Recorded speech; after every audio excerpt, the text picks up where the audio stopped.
Tšauki, mina olen Elen Kirsipuu. See nukk on selline nukk, mida ma olen nagu eluaeg vaadanud enda vanaisa kodus.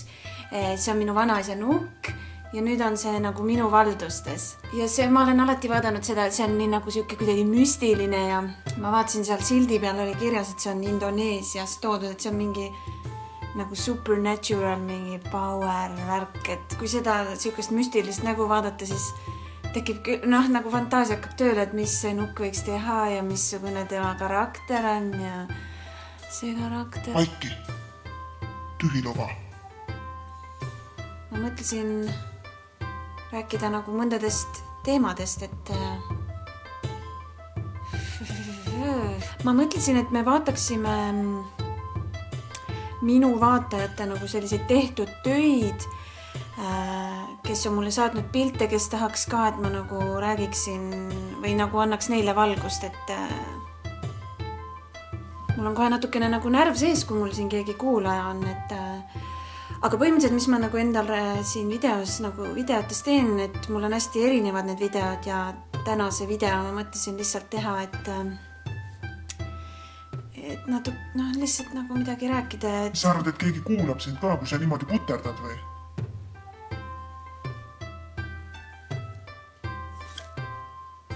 Ära ennast lihtsalt lolliks tee.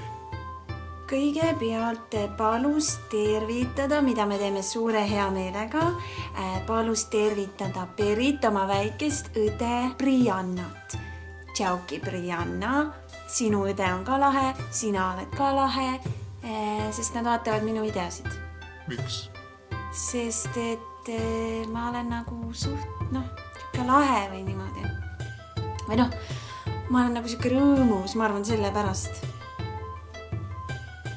Ja tegelikult mulle kirjutas üks tütarlaps, Elisa või Elisa, oleneb kuidas hääldada, kirjutas mulle kirja ja tegelikult ütles, et ma seda kirja nagu ette loeks ja ma võib-olla loen mingid väikesed katked, et siis saad sina ka nagu mõista, et miks nagu inimesed võib-olla vaatavad ja nii.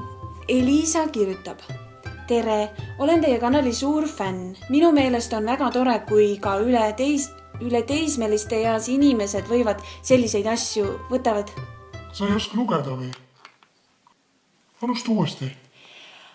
Olen teie kanali suur fänn. Minu meelest on väga tore, kui ka üle teismeliste eas inimesed võtavad selliseid asju ette.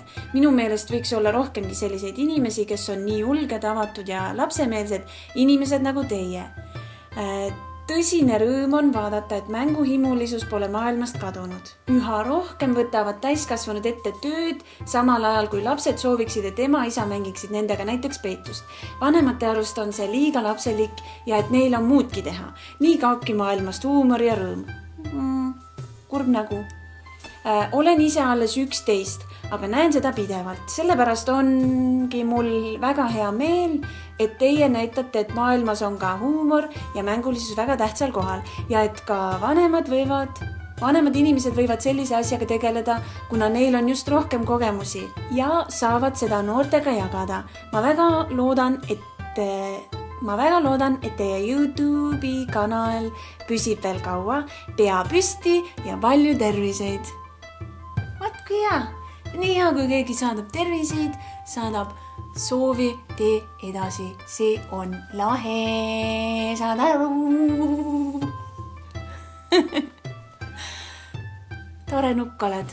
Nii, nugukene. Ma ei karda sind. Elisa kirjutas väga ilusa kirja ju.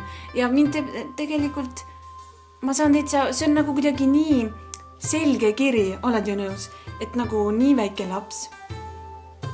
Ei ole ju tegelikult nii väike, aga 11 on ikka päris väike ja nii nagu selgelt kirjutada ja nii selgelt oma mõtet avada, see on ikka väga tore. Mina nagu ei oska väga selgelt oma mõtteid avada, nagu sa märkasid, on ju.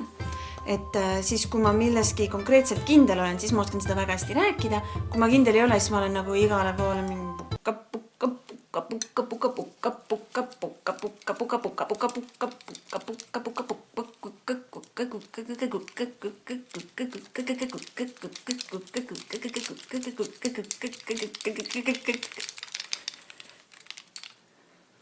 Siis on mulle saadetud näiteks hamstripilte, mulle on saadetud koerapilte, väga mõnusaid kassipilte, siis näiteks Annu palub tervitada Mariid, enda pärimat sõpra, Marju, ilmselt on ta nimi Marju, kes saatis mulle igasuguseid pilte oma kassist, siis ise joonistatud pilte.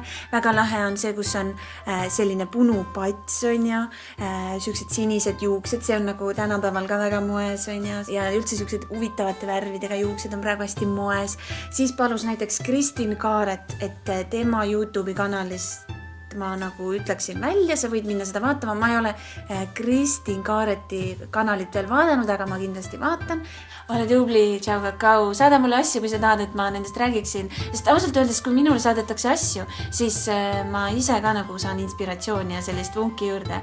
Et okei ka. Ole tubli ja tšauki!